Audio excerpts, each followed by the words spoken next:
Hey everybody, so welcome back. I hope you have had a wonderful Easter. Today, this video, the main purpose of this is just to help you review chapters 4 through 6. So truly, if you feel like you understand those chapters and you are good to go and you don't need any help with the analysis, you don't need to watch this video. It's essentially optional because I'm not putting it on Monday's daily agendas for Wednesday, April 15th. I'm going to go ahead and post this on the daily agendas. I'll send out an email letting everybody know that it has been posted, so you're welcome to access it and watch it now if you want. But basically what I'm going to be doing is I'm going to go through chapters 4, 5, and 6 of book 1 to help you review for the quiz in order to touch on a couple of things that might be a little bit confusing, a couple things you should pay attention to, all that good stuff. So I'll do prayer requests and everything for the main video once we start this week. Obviously this week we are moving into block schedule, so for the video on Wednesday I'll go ahead and do the prayer requests and everything. So today is truly just an analysis video, nothing else. So that being said, let's go ahead and get started. So first thing we're going to look at is, of course, Chapter 4. And in Chapter 4, the first thing I want to look at is what you guys spent some time analyzing last week, and that was the description of Mr. Lorry. So Mr. Lorry, remember, he is the banker at Tellson's Bank, and he's the one who was in the Dover Mail. He was in the what is it called? The cart. And he's the one who received the message from Jerry Cruncher. And so Mr. Lorry, he is now going to meet a new person. And so we're introduced to this new person in Chapter 4.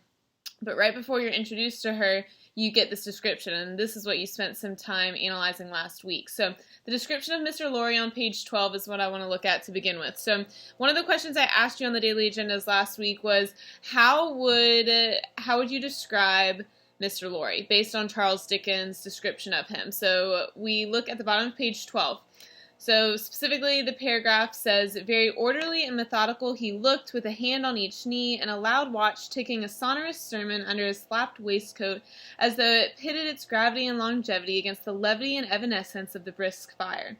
He had a good leg, and was a little vain of it, for his brown stockings fitted sleek and close, and were of a fine texture. His shoes and buckles, too, though plain, were trim. He wore an odd little sleek, crisp, flaxen wig, setting very close to his head, which wig, it is to be presumed, was made of hair, but which looked far more as though it were spun from filaments of silk or glass. His linen, though not of a fineness in accordance with his stockings, was as white as the tops of the waves that broke upon the neighboring beach, or the specks of sail that glinted in the sunlight far at sea. A face, habitually suppressed and quieted, was still lighted up under the quaint wig by a pair of moist, bright eyes that it must have cost their owner, in years gone by, some pains to drill to the composed and reserved expression of Tellson's Bank. Okay, I'm going to pause there. So, a couple things I want you to look at here. I had you analyze Mr. Lorry because he is a key character in this text, and also I wanted you to see how Dickens uses his descriptions to tell us about the characters. So even though his language is rather flowery, it's purposeful. So don't just skim over these descriptions. They're telling us a lot about who these people are as characters. And so a couple things I want you to take note of that I wrote down. So my description of Mr. Lorry, I said orderly, proper, well kept.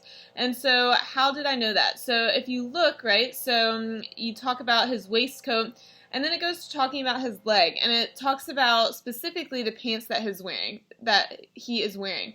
So it says his brown stockings fitted sleek and close, and they were of fine texture. His shoes and buckles, too, though plain, were trim. And so trim there, it means they fit him well, right? So everything, even though it's not super nice quality, it's very fitted, it's very formal, it's orderly, it's proper. And so from there, it goes on to talk about his shirt. So it says, his linen, though not of a fineness in accordance with his stockings, was as white as the tops of the waves, etc. It describes how white it was. And so even though his shirt isn't quite as nice as his stockings are, it says it was white as could be, right? And so one of the phrases I wrote down in describing Mr. Lorry is that he takes care of what he has. So he doesn't have a ton, again, not the nicest of clothing, not the nicest of linens, but he takes care of it, right? He makes sure it is super white so it looks pristine. And then also it talks about his eyes. So once it gets to describing his face. So it says, a face habitually suppressed and quieted. So due to his job at Tellson's Bank, it says something about his character, right? So it has to be suppressed and quieted. It says but his eyes were still lighted up and that they were moist and bright. So there's something about his eyes, right? There's something that tells us he's smart, he's bright, he's awake, and that tells us that he's sharp, right? So I said his eyes, they are bright, tells us he's sharp, right? So he's very capable, perhaps intellectual. And it says his eyes, over the course of the years, there must have been some pains to drill to the composed and reserved expression of Tellson's Bank. And so what Dickens is saying here is that over time, Mr. Lorry has grown accustomed to this kind of mundane, composed, reserved expression that is expected of bankers at Tellson's Bank. And so even though perhaps that's not his nature, which we can still see in his moist, bright eyes, in his bright face, right, and his looks, over time, he's had to become accustomed to this composed and reserved nature. So who he is, we see a little bit perhaps more who he is based on Dickens' description, even though over time he has put on this kind of reserved, quiet, composed face for Tellson's Bank as a banker. So that is his description. Next thing I want to look at, so if you flip to page 14, on page 14, you get the repetition of digging. So if you remember in one of the earlier videos, I told you there's going to be this motif of digging all throughout the novel, and I'd like you to mark where you see it. So there's two different places on page 14. The first is at the top in the very first paragraph. So it's talking about Mr. Lorry once he gets to I'm basically going to call it the motel. It's where he's staying. And it says, as he was sitting, his mind was busily digging in the live red coals. And so this motif of digging, rather than mulling over or thinking while he's sitting, he's digging. And then again in, let's see, what is this, the fourth paragraph on page 14, if you look at the last sentence of that paragraph, so it's talking about Mr. Lorry, and it is explaining his arrival to Miss Manette's apartment. And so Lucy Manette is this new character that you met in chapter 4. Lucy Manette, also very important, one of the key figures of the story, so make sure you're jotting down her description. In fact, one of the things I have done in my book, these yellow sticky notes, these are for every time I find a significant description of Lucy. So anytime you find a description of Lucy, I would include it. Either in your notes, jot it down somewhere, but make sure you're marking her description. This is obviously when you're first introduced to her. And specifically on page 14, you're introduced to her apartment. And it is talking about the tables. And it says, talking about the candles on the table.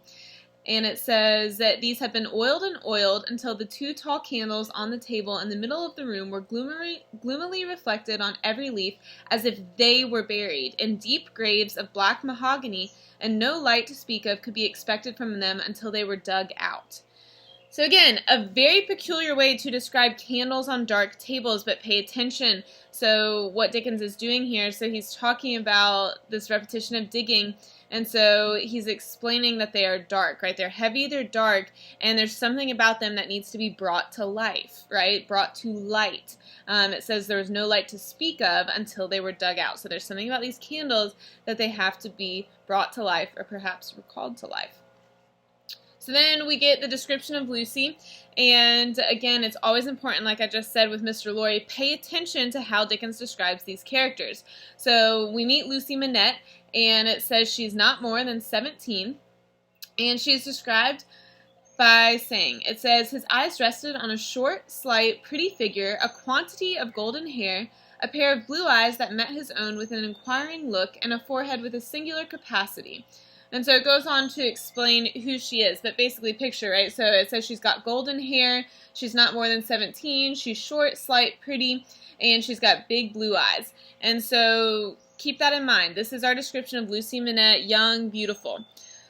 Let's see, what else do we find out? So we find out that she believes her father to be dead, and then moving to page 15. I'm sorry, give me a second. So on page 15, now Lucy and Mr. Lorry are actually speaking, and she says she understands she is supposed to go to Paris, and she's going to find out something to do with her father, right? And so over the next couple of pages, Mr. Lorry essentially tells Lucy a story, and the story he tells is of a doctor. He says on the bottom of page 17, he says, then the history of your father would have been the history of this unfortunate gentleman, the doctor of Beauvais. And so, essentially, what Dickens is doing here, through the character of Mr. Lorry, he's making up this story about this doctor, but in reality, Mr. Lorry is simply telling Lucy about her father without telling her outright. The reason he wouldn't tell her outright is she has believed him to be dead for years and years, and so he's trying to explain to her that perhaps he's not dead, when in fact Mr. Lorry knows actually he is very much alive. And so slowly over the course of chapter 4, he's trying to explain to her that her father is alive and well.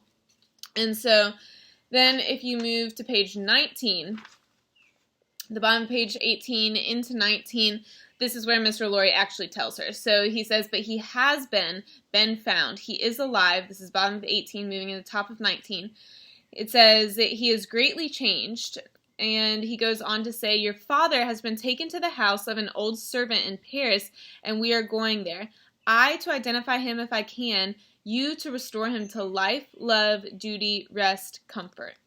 And so what Mr. Lorry is telling Lucy now is, okay, here is the reason that we were supposed to meet, right? So actually your father is alive and well. He's currently being taken care of by an old servant of his in Paris.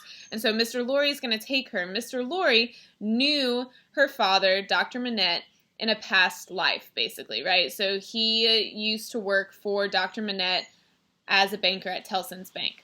And so he says, I'm going to identify him if I can, right? It's been years, he's significantly changed, but hopefully I'll be able to identify your father and you can restore him to life, love, duty, rest, and comfort. So Mr. Lorry is hoping that Lucy Manette can basically bring her father back to life, right? Because he has changed significantly. We don't know exactly what's happened, but we'll continue to see that as we read. So that was that point that I wanted to touch on.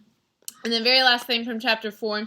So you meet a new character and you aren't actually given her name yet, but I want to make sure you, we'll get to her eventually, but make sure that you note this new character. So the bottom of page 19 into 20, it says that Lucy essentially basically passed out, not exactly, but she was having a hard time focusing. She was basically in shock.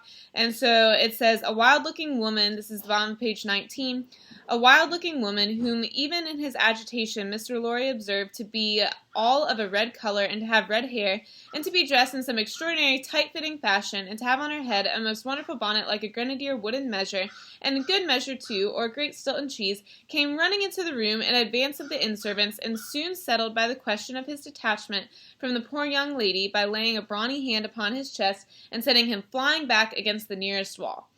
Alright, so right off the bat, super long sentence, but basically this woman comes in, pushes Mr. Lorry away, says get away from her, and he thinks it's a man, right? He thinks this woman is a man.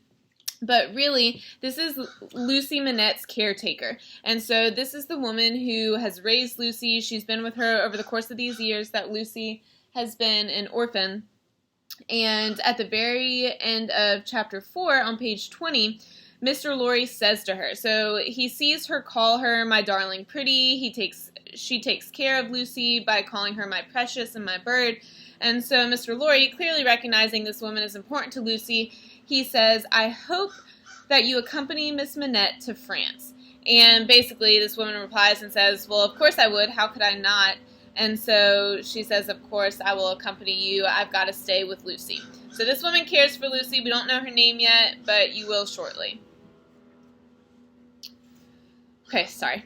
Alright, so moving on to chapter 5. So one of the other things I wanted to mention with all of these chapters, if you notice underneath the chapter, you'll see in italics, there is some kind of additional description aside from just the chapter number. And so for chapter 5, it is titled The Wine Shop. And so the wine shop is, I'm so sorry, this bird is so loud. What is going on? Alright, I'm going to pause the video and add another one so I can try and get rid of this bird.